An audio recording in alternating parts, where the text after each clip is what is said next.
Buen día, profesor. Nosotros somos el grupo 7. Estaremos exponiendo lo que es el empirismo de David Hume. A continuación, se muestra una pequeña lista de los integrantes del grupo. Bueno, primeramente vamos a explicar quién fue David Hume. David Hume nació en Edimburgo, Escocia, en el año 1711 y muere en el 1776 también en Edimburgo, Escocia.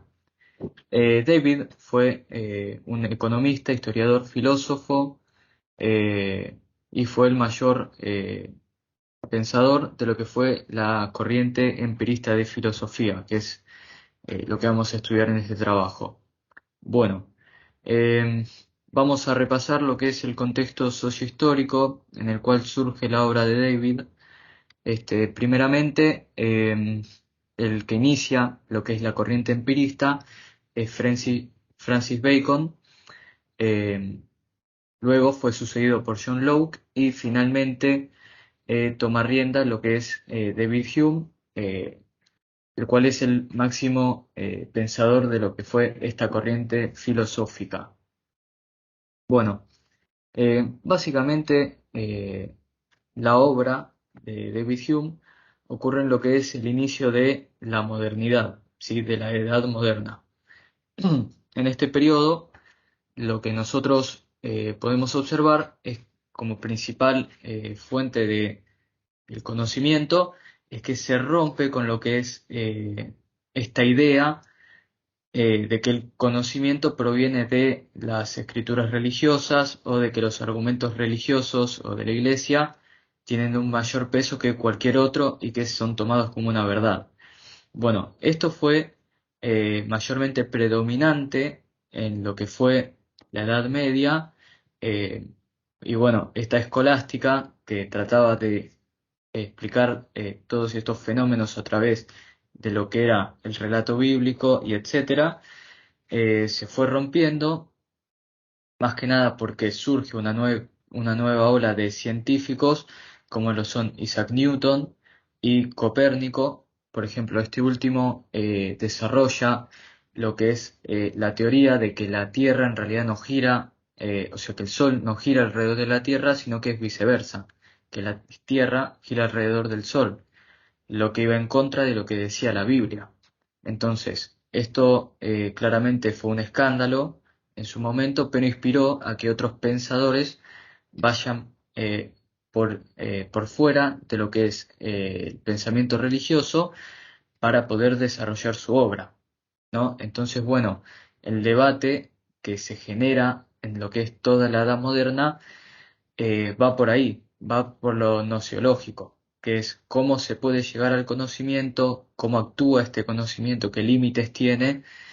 Y bueno, esto principalmente en estos años fue llevado a cabo por dos corrientes de pensamiento, que fueron la empirista de Locke, de David Hume, y la racionalista de Descartes, por ejemplo. El empirismo clásico de Hume. Como vimos recién, Hume es quien termina desarrollando la idea del empirismo. El lado opuesto o la contraparte del empirismo viene a ser el racionalismo. Por lo que Hume lo que hace es compararlos y decir cuáles son las características de cada uno. Para empezar, tenemos que el racionalismo, uno accede al conocimiento mediante la razón, que es una facultad innata del hombre. A diferencia del racionalismo, en el empirismo, uno accede al conocimiento mediante la experiencia sensible, que viene a ser la única fuente. El racionalismo se orienta más a las matemáticas, juicios universales y necesarios que son a priori, es decir, independientes de la experiencia. En cambio, en el empirismo uno se orienta más en las ciencias naturales, juicios particulares y contingentes que son a posteriori, es decir, que la experiencia los limita. El racionalismo tiene una tendencia metafísica ya que trasciende el límite de la experiencia, mediante que el empirismo rechaza la metafísica ya que el conocimiento está limitado por la experiencia. La idea del empirismo que desarrolló Hume se refiere a la experiencia externa, la que proviene de los sentidos. En su análisis, los hechos de la propia experiencia él los llama percepciones del espíritu. Aquellas percepciones que se reciben de forma directa serán impresiones y se dividen en impresiones de la sensación, las que son referidas al mundo exterior y que provienen de los sentidos como del oído, de la vista y del tacto. Por el otro lado, las impresiones de la reflexión son las que provienen de nuestra interioridad, tales como la impresión de sensación o reflexión, estado de ánimo en el que me encuentro o un color y sabor determinado. Estas impresiones se diferencian de las ideas, que son percepciones derivadas, como los fenómenos de la memoria y la fantasía. El espíritu humano debe mezclar, unir o dividir los materiales que suministran las impresiones, los cuales responden a leyes de asociación de las ideas que según Hume son tres: asociación por semejanza, asociación por continuidad en el espacio y tiempo y asociación por causa y efecto. En su principio fundamental, Hume nos dice que todos nuestros conocimientos están entrelazados de manera directa o indirecta con las impresiones, ya sean las ideas o nociones más complejas si las analizamos bien. Nuestras ideas o percepciones más débiles son copia de nuestras impresiones o percepciones más vivaces. Mediante dos argumentos, Hume se propone aprobar su principio. El primero sugiere que, al analizar nuestros pensamientos, por más complejos que sean, siempre terminan reduciéndose a ideas más simples y copias de sensaciones previas. Es decir, siempre a última instancia se reducen a impresiones. Y esto podría ser un ejemplo de la idea de Dios. La idea de que Dios es un ente infinitamente sabio, poderoso y bueno procede de una multiplicación al infinito de cualidades de nuestro espíritu. Esta idea se forma mediante las tres ideas de omnisciencia, omnipotencia y bondad. A diferencia de Descartes, quien consideraba que esta era una idea innata que el hombre no puede producir, para Hume esta era una idea construida por el espíritu sobre la base que proporcionan las impresiones. Y solo es una idea, ya que es tanto posible que exista como no. El segundo argumento sostiene que si un hombre no es capaz de experimentar ninguna clase de sensación, tendría una incapacidad de formar ideas. Por ejemplo, un ciego no puede formar noción de los colores ni un sordo de los sonidos.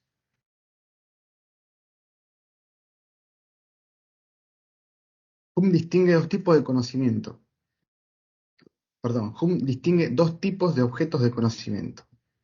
Por un lado, el conocimiento demostrativo, cuyo objeto de conocimiento son las relaciones entre las ideas, que son tema de las ciencias demostrativas, cuyas verdades son necesarias, es decir, a priori, y se fundan en el pensamiento y no en la realidad. Por el otro, se refiere al conocimiento fáctico, y las cosas existentes cuyas afirmaciones son contingentes y no necesarias, es decir, a posteriori. Las críticas de Hume. Hume realiza críticas a tres tipos de ideas. La primera es la crítica de causalidad, que es la relación de conexión necesaria que se nos impone y la usamos de manera cotidiana. Esta se compone de cuatro elementos. La primera es la causa, el efecto, la relación entre causa y efecto, y que la causa genere el efecto. La cuarta termina siendo la más importante, ya que te va a determinar si hubo mera sucesión o si hubo efecto. Se da para esto un ejemplo en una mesa de billar con dos bolas. Hay una bola en movimiento y una segunda que está quieta. La bola 1 toca la bola 2 y esta se mueve. La pregunta es, ¿el movimiento de la bola 1 generó el movimiento de la bola 2? Se termina concluyendo con que no, es decir, que hubo mera sucesión, no hubo efecto. ¿Por qué uno pensaría que fue así? Que el movimiento de la bola 1 generó el movimiento de la bola 2. Esto suele pasar por el principio del hábito, en el cual uno con solo percibir el movimiento de la bola 1 va a pensar de manera inmediata que esto va a generar el movimiento de la bola 2, debido a que uno se anticipa con la imaginación a que va a suceder así, ya que ya sucedió de esa manera veces anteriores. En segundo lugar, tenemos la crítica a la idea de la sustancia. Esto se relaciona con la idea de Aristóteles de la sustancia y los accidentes. La sustancia es la cosa en sí independiente, como una mesa, y los accidentes son las características en otro dependientes, como por ejemplo el color de la mesa o el número de las patas. Lo que critica Hume acá es que uno no puede acceder a la cosa mediante los sentidos, no hay impresión para ella. Uno no puede acceder a la sustancia mediante olerlo o tocarlo, sino que a sus accidentes. Es por eso que define a la sustancia como un centro imaginario que une las diferentes cualidades, es decir, categorías que podemos encontrar en cada componente de la cosa, es decir, los accidentes. Por último, tenemos la crítica a la idea del alma. Hume considera que el alma es un conjunto de percepciones o estados de ánimos, mientras que la sustancia pensante es una serie de distintas percepciones que se encuentran en constante movimiento. Según Descartes, el alma no es la base de distintos estados psíquicos que manifestamos. En esta diapositiva vamos a hablar sobre algunas relaciones que hay sobre algunos de los pensamientos de estos tres filósofos, que sería Hume, Aristóteles y Kant. Bueno, como en primer lugar podemos ver el pensamiento entre Hume y Aristóteles, que como se aclara en los puntos anteriores. La idea del empirismo que desarrolló Hume se refiere a la experiencia externa, o sea, la que proviene de los sentidos. Acá podemos encontrar una similitud con la que es de Aristóteles, que también piensa que el conocimiento es a partir de la experiencia. Él también decía que todo lo que percibe nuestros sentidos, la mente lo interpreta, lo analiza, y así la mente humana puede generar y lograr un aprendizaje. Otro similitud que podemos encontrar con estos dos sería eh, lo que la virtud y los vicios. Para Hume, la virtud es todo lo que nos puede generar un placer, un orgullo. Y el vicio sería todo lo contrario, lo que nos puede generar un dolor, una humillación. Sería como los dos puntos. Eh, Ya sabiendo esto, o sea, el pensamiento este de Hume, para Aristóteles también decía que la virtud era una propiedad innata del ser humano, o sea, que ya nacíamos con esto, y lo que generaba un vicio sería un extremo de una virtud, y esto ya sería un perjudicial para el ser humano.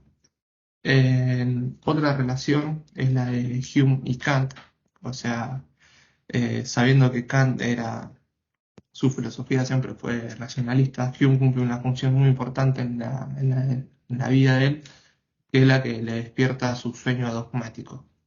Es así que Kant, estando de acuerdo con este pensamiento, logra diferenciar la experiencia que a priori con la posteriori. La a priori es donde Kant sostiene que todo conocimiento empieza con la experiencia, pero no por eso, sí o sí, todo procede de la experiencia. Y con lo posteriori, acá es donde se logra relacionar estos dos puntos, que es donde eh, todo conocimiento proviene de la experiencia. Y acá en la siguiente diapositiva podemos ver el resumen que sería el final. Bueno.